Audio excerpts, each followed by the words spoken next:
हाँ, शिक्षा का शिखर है आपका शेखावटी। हाँ, विद्यार्थियों के लिए समर्पित है आपका शेखावटी। हाँ, नवाचारों का लीडर है आपका शेखावटी। शेखावटी के एलुमनाइज हमारे अद्भुत समर्पण का प्रमाण हैं।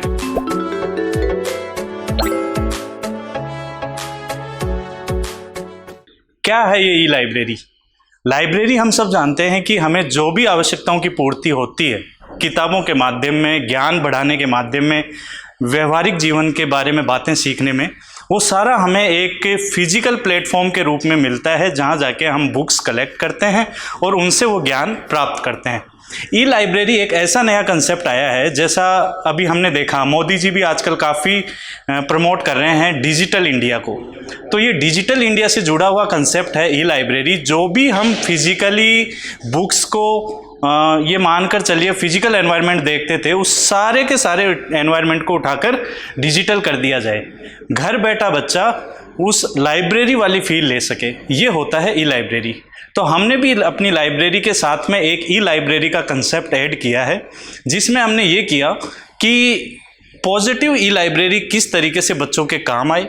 उनका नॉलेज या क्लास कहीं मिस हो गई, कहीं बच्चा किसी भी कारण किससे घर गया या बीमार रह गया, या ये मान लीजिए क्लास में रहा लेकिन उसके वो टॉपिक समझ में नहीं आ पाया और वो टीचर से पूछने में शर्मा गया, तो उस बच्चे का फिर बाद में सेकंड बैकअप क्या रहे। तो वो कंसेप्ट हमने पूरा करने की कोशिश की है ई लाइब्रेरी से। जैसे मैं आपको एक छोटा सा इंट्रोडक्शन देता हूँ। मेरे सामने एक ई लाइब्रेरी चल रहा है और इसमें टीचर हैं, वो लेक्चर्स अपना कवर कर रहे हैं चैप्टर वाइज। एक चैप्टर है, उसके अलग अलग छोटे छोटे लेक्चर्स हैं। देख लीजिए, मैं आपको थोड़ा दिखा भी देता हूँ अभी। तो ये देखिए, ये केमिकल काइनेटिक्स एक केमिस्ट्री का चैप्टर है, जिसके ये सारे टॉपिक्स हैं 12, 13, 14 टोटल 23 टॉपिक्स बने हुए हैं। जैसे ही इसको मैंने स्टार्ट किया तो ये टीचर्स इसको एक्सप्लेन कर रहे हैं। अब बच्चा यदि कहीं इन्होंने ये टॉपिक मिस कर दिया है तो वो आके यहाँ ई लाइब्रेरी में बैठेगा। ई लाइब्रेरी में बैठने के बाद वो टीचर से वो टॉपिक पढ़ेगा और उसकी जो कमी रही हुई है वो उसकी पूरी होगी। अच्छा, क्या खास बात है ई लाइब्रेरी में? ठीक है, बहुत इजी कंसेप्ट है सर। बाईजूस भी ये चलाते हैं सर, दूसरी और भी कई ऑनलाइन प्लेटफॉर्म्स हैं जो इसको चला रहे हैं, वेदांतु भी है। आप वाले में क्या खासियत है? हमारे में ये खासियत है कि जो टीचर उसको क्लास में पढ़ा रहे हैं वही टीचर उसको यहाँ लाइब्रेरी में मिल रहे हैं। ये वो टीचर हैं जो हमारे केमिस्ट्री का नॉलेज बच्चों को क्लास के अंदर दे रहे हैं। तो बच्चे को ये बिल्कुल ही फील नहीं होता बिल्कुल भी कि मुझे किसी दूसरे टीचर के साथ कोऑर्डिनेट करना है। वही टीचर है, वही क्लास है, बस किसी कारणवश यदि मुझे क्लास से वो नॉलेज नहीं मिल पाया तो मैं यहाँ आके कलेक्ट कर लेता हूँ। इसके अलावा चेयरमैन सर ने जैसे आपको बताया था कि आईआईटी, नीट, इनकी हमारी 144 बुक्स इस कंप्यूटर में है, जो बच्चा जो चाहे वो बुक्स अपनी ओपन कर सकता है। वरना ऐसे यदि वो 144 बुक्स का सेट देखेगा तो उसके लिए काफ़ी फिजिकल स्पेस भी चाहिए, बच्चे को ढूंढने भी टाइम चाहिए। कंप्यूटर में यदि ऐसा मैटर मिलता है तो वो बच्चे के लिए बहुत अच्छा हो जाता है। ये ई लाइब्रेरी का एक हमारा प्यारा सा कंसेप्ट है। इसी में हम थोड़ा सा और आगे चलते हैं कि ये तो चलो हम इंडिविजुअल बात कर रहे हैं, ऐसा ही हमने डेवलप किया है कॉमनली बच्चों के लिए। कई बार ऐसे टॉपिक्स होते हैं जो, जैसे हम साइंस की बात करते हैं, एक हार्ट की बात करते हैं या लीवर की बात करते हैं, उसमें ऐसे फंक्शनलिटीज़ होती हैं जो बहुत ही बारीक होती है और टीचर कई बार समझाना भी चाहते हैं लेकिन उतना अच्छा एक्सप्लेन नहीं कर पाते। ऐसे वीडियोस को हम 3D में विजुअलाइज करेंगे। 3D में बच्चे सारे एक साथ बैठेंगे, पूरी क्लास का सेक्शन एक साथ बैठेगा और वो एक डिजिटल बोर्ड के ऊपर उन सबको देखेगा तो उसको बारीकी से पता चलेगा कि किस तरीके से एक वेन के अंदर ब्लड सर्कुलेट हो रहा है, कहाँ से जा रहा है, कहाँ से आ रहा है, हार्ट बीट कैसे हो रही है। ये सारी चीज़ें उसको छोटी छोटी चीज़ें सीखने को मिलेगी।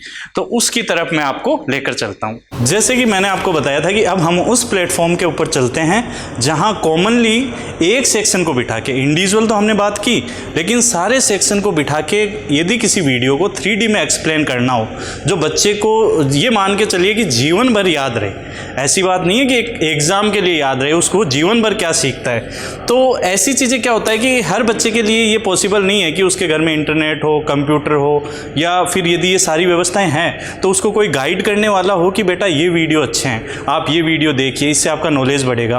क्योंकि जैसे ही बच्चे के हाथ में इंटरनेट आता है उसको सबसे पहले पबजी और फ्री फायर याद आता है। तो इन चीज़ों की कमियों को दूर करने के लिए कि हम यदि बच्चे को ये गाइड करते कि बेटा आप घर जाके इंटरनेट पे ये देखना, तो हो सकता है वो डिस्ट्रैक्ट होता है इस चीज़ से। तो उसके लिए हमने ये तैयार किया है। देखिए जैसे ये है, तो ये 3D वीडियो जब बच्चे को बताया जाए कि ये लेफ़्ट साइड है, राइट साइड है, इस तरीके से ये वर्क करता है, यहाँ से ये चीज़ें आती है, इन्फीरियर वेना केव आ गई, ये सारी चीज़ें, सुपीरियर, इन्फीरियर, ये सब चीज़ें बच्चे को प्रॉपर एक्सप्लेन की जाए, तो बच्चा यदि इस चीज़ को एक स्टोरी के रूप में याद कर लेगा तो वो जीवन भर उसको याद रखेगा और कभी भी भूल नहीं पाएगा। तो शेखावाटी वो प्लेटफॉर्म है जो स्टार्टिंग से, आज 33 साल हो चुके हैं, शेखावाटी ने हमेशा इस चीज़ पे काम किया है कि जीवन भर बच्चे का आगे ग्रोथ होती रहे। कभी भी हमने एक एग्ज़ाम में मार्क्स के लिए कभी मेहनत ये नहीं की कि नहीं ठीक है हम कैसे भी करके बच्चे को नंबर दिलवा दें, जी नहीं, वो टारगेट हमारा कभी नहीं रहा। इसी वजह से आज जितने भी एलुमनाइज हैं उनमें शेखावाटी इंस्टीट्यूट का सबसे अच्छा रेशियो है कि वो सक्सेस हैं, वो गवर्नमेंट सर्वेंट है, वो बिजनेसमैन हैं, वो बाहर आउट ऑफ इंडिया कहीं अच्छी कंपनीज़ में वर्क कर रहे हैं, वो खुद की कंपनीज़ के लिए कुछ कर रहे हैं। लेकिन सबसे अच्छा रेशियो शेखावाटी का है यहाँ के एलुमनाइज के मामले में। तो ये सारी चीज़ें हैं जो हम एज ए ई लाइब्रेरी, जो हमारा वर्ड उसके साथ है लाइब्रेरी के साथ, उस कंसेप्ट में ला रहे हैं। इंडिविजुअल यदि बच्चा कुछ अच्छा करना चाहता है तो उसके लिए कंप्यूटर्स हैं, उसके अंदर वीडियो लेक्चर्स हैं, उसके लिए ई बुक्स हैं, उसके लिए सारी फैसिलिटीज़ है जो वो अकेला उस कंप्यूटर के माध्यम से पूरी कर सकता है। या फिर जैसे हमें क्लासरूम लेक्चर्स होंगे, एक लाइब्रेरी का बच्चे का हर सेक्शन का लेक्चर फिक्स होगा, उसमें कभी साइंस, कभी मैथमेटिक्स के ऐसे बहुत से कंसेप्ट होते हैं जो 3D में यदि समझाए जाए। जैसे हम 3D ज्योमेट्री की बात करते हैं, कॉमन सा टॉपिक होता है, x axis, y axis, z axis, बहुत से बच्चों को पूरी पढ़ लेते हैं लेकिन उनके समझ में नहीं आता है कि ये जेड एक्सिस आखिर इनके बीच में एंगल कितना होता है। तो ये ऐसी चीज़ें हैं जो 3D के माध्यम से समझाई जाती है। उसके लिए हमने ये कॉमन प्लेटफॉर्म के रूप में एक डिजिटल बोर्ड भी तैयार किया है। बाकी हमारी लाइब्रेरी के बारे में आपको काफ़ी चीज़ें बता दी गई है। फिर मिलते हैं, जल्दी मिलेंगे। Thank you.